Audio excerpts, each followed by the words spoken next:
നിങ്ങളുടെ ഫേവറേറ്റ് സീരിയലുകൾ ടിവിയിൽ വരുന്നതിന് മുൻപേ സൺ നെക്സ്റ്റ് ആപ്പിൽ കാണാം. ഇനി എല്ലാവർക്കും മുൻപേ കാണൂ. ഇപ്പോൾ തന്നെ സൺ നെക്സ്റ്റ് ആപ്പ് ഡൗൺലോഡ് ചെയ്ത് സബ്സ്ക്രൈബ് ചെയ്യൂ. അല്ലേ പാറു?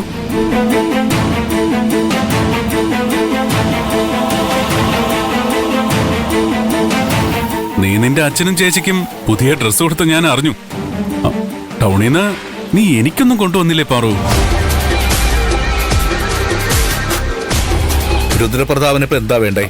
അയ്യോ, ഞാൻ നിങ്ങൾക്കൊരു അലോസരം ഉണ്ടാക്കാൻ വേണ്ടി വന്നതല്ല. കുറെ കാലത്തിന് ശേഷമല്ലേ പാറുവിനെ കാണുന്നത്. വന്നിറങ്ങിയപ്പോ കണ്ടെങ്കിലും കൂടുതൽ സംസാരിക്കാനൊന്നും കഴിഞ്ഞില്ലല്ലോ. യാത്ര കഴിഞ്ഞ് വന്നയാളെ കൂടുതൽ ബുദ്ധിമുട്ടിക്കണ്ടല്ലോ എന്ന് കരുതിയാ ഞാൻ പെട്ടെന്നങ്ങ് പോയത്. എനിക്ക് പാറുവിനോട് കുറെ കാര്യങ്ങൾ സംസാരിക്കാനുണ്ട്. പൂജയും വഴിപാടുകളും പൂർത്തിയാക്കാനാ പാറു വന്നിരിക്കുന്നത്. പാറുവിന്റെ കൂടെ ഉത്സവം കൂടാനാ ഇവരൊക്കെ വന്നിരിക്കുന്നത്.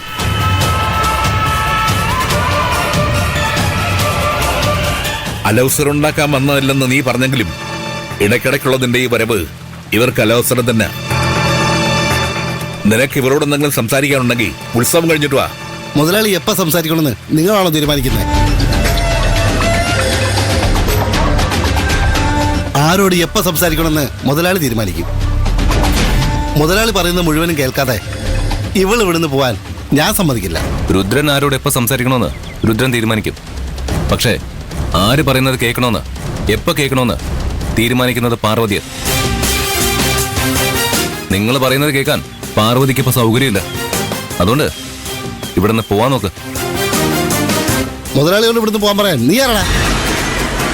ടൗണിൽ നീ വലിയ കില്ലാടിയായിരിക്കും, പക്ഷേ ഇവിടുത്തെ കാര്യങ്ങൾ തീരുമാനിക്കുന്നത് മുതലാളിയാ.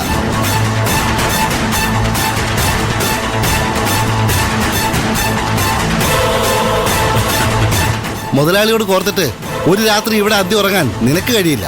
അറിയോ നിനക്ക്? ഉണ്ണി വേണ്ട.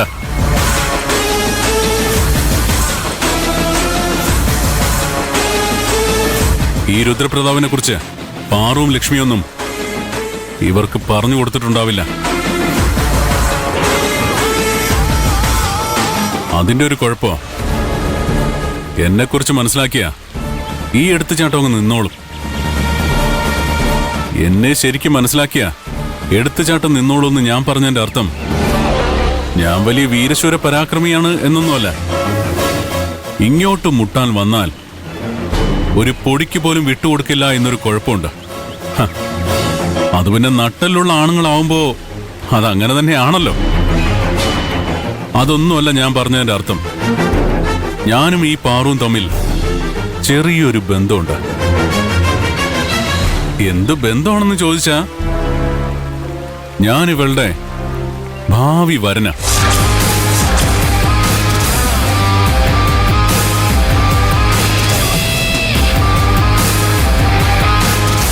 രുദ്രപ്രതാപ, എന്റെ ക്ഷമ പരീക്ഷിക്കാതെ നീ ഇവിടുന്ന് പോകുന്നതായിരിക്കും നല്ലത്.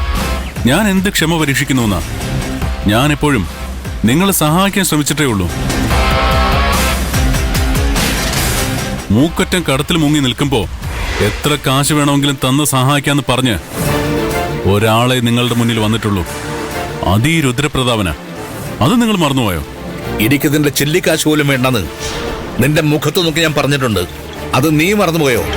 ഇല്ല ഇല്ല ജനകൻ ചേട്ടാ, ഒന്നും മറക്കുന്നവനല്ല ഈ രുദ്രപ്രതാപൻ.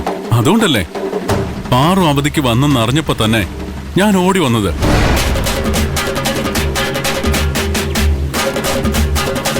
ഇനി ടൗണിലേക്ക് തിരിച്ചു പോകണ്ടെന്ന് പറയാൻ നീ കമ്പനി കടന്ന് കഷ്ടപ്പെടുന്നത് എനിക്ക് സഹിക്കുന്നില്ല പാറു.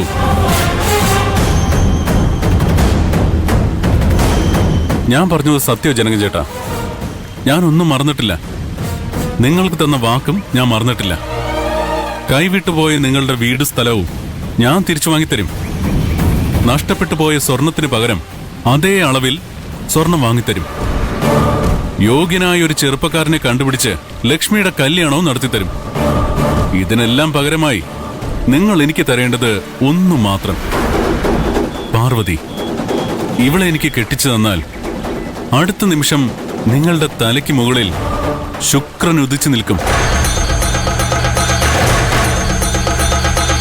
ഉത്സവം കഴിഞ്ഞാലുടൻ പാർവതിയെ രുദ്രപ്രതാപന് കെട്ടിച്ചു തരാമെന്ന് ഒരു വാക്ക് പറഞ്ഞാൽ അടുത്ത നിമിഷം നിങ്ങളുടെ തലവരെ മാറി മറിയുന്നത് നിങ്ങൾ കണ്ടോ? നിന്നോട് ഇവിടുന്ന് സ്ഥലം വിടാൻ ഞങ്ങൾ പറഞ്ഞല്ലേ? മര്യാദയ്ക്ക് പറഞ്ഞാൽ നിനക്ക് മനസ്സിലാവില്ലേ? ഡാ, നീ ആരാടാ മര്യാദ പഠിപ്പിക്കുന്നത്? മുതലാളിയെ വാക്കുകൾ സൂക്ഷിച്ച് ഉപയോഗിച്ചില്ലെങ്കിൽ നീ രണ്ടു കാലം തിരിച്ചു പോകത്തില്ല. പ്രിയന്റെ ദേഹത്ത് തൊട്ടാലുണ്ടല്ലോ.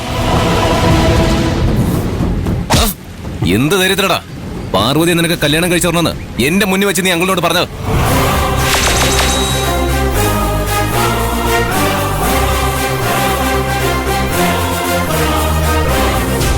ഇത് നിന്റെ നാടാ. നിനക്കിവിടെ പ്രൈം മിനിസ്റ്ററുടെ പവറൊക്കെയാണ്, അതെനിക്കറിയാം. പക്ഷേ കല്യാണമെന്നും പറഞ്ഞ് ഇനി നീ പാർവതിയെ ശല്യം ചെയ്ത എന്റെ പവർ എന്താണെന്ന് ഞാൻ നിനക്ക് മനസ്സിലാക്കി തരും. വേണ്ട കൈലാഷ് സാർ, ഇയാളുടെ വായി തോന്നുന്ന പറഞ്ഞിട്ട് പൊക്കോട്ടെ. ഇയാള് പറയുന്നതിനൊന്നും ഞങ്ങൾ ചെവി കൊടുക്കാറില്ല. കൈലാഷ് സാറും ചെവി കൊടുക്കണ്ട. വിട്ടേക്കു കൈലാഷ് സാർ. ഇവനെയൊക്കെ തൊട്ടാൽ 7 വെള്ളത്തിൽ കുളിക്കണം, അത്ര കഴുക്ക. കൈലാഷ്, വഴക്കൊന്നും വേണ്ട, വിട്ടേക്ക്. കൈലാഷ് പറയുന്നത് കേൾക്ക്, അയാളെ വിട്.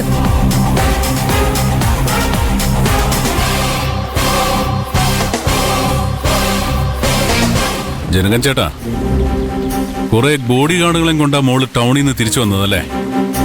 ഞാനൊന്ന് ചൂളം അടിച്ചാൽ എത്ര പേര് വരുമെന്ന് ജനകൻ ചേട്ടൻ അറിയാലോ. ദേവിയുടെ ഉത്സവമായതുകൊണ്ട് ഞാനത് ചെയ്യുന്നില്ല. പാറു, നിന്റെ ബോഡി ഗാർഡ്സ് എത്ര കാലം നിന്നെ സംരക്ഷിക്കുമെന്ന് എനിക്കൊന്ന് അറിയണം. കൂടുതൽ ഡയലോഗ് അടിക്കാതെ പോടാ. പോവാനല്ലേ പറഞ്ഞത്? പ്രിയൻചേട്ടാ മതി, ഇയാളെയൊക്കെ തോന്നുമ്പോ പോട്ടെ. നമുക്ക് പോ.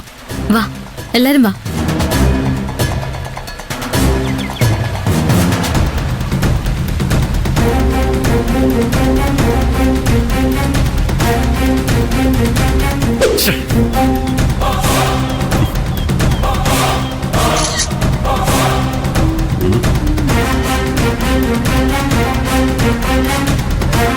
അവൻ മുതലാളിയുടെ ഷർട്ടി കുത്തിപ്പിടിച്ചിട്ട് മുതലാളി എന്താ അവനെ കൈവയ്ക്കാത്ത?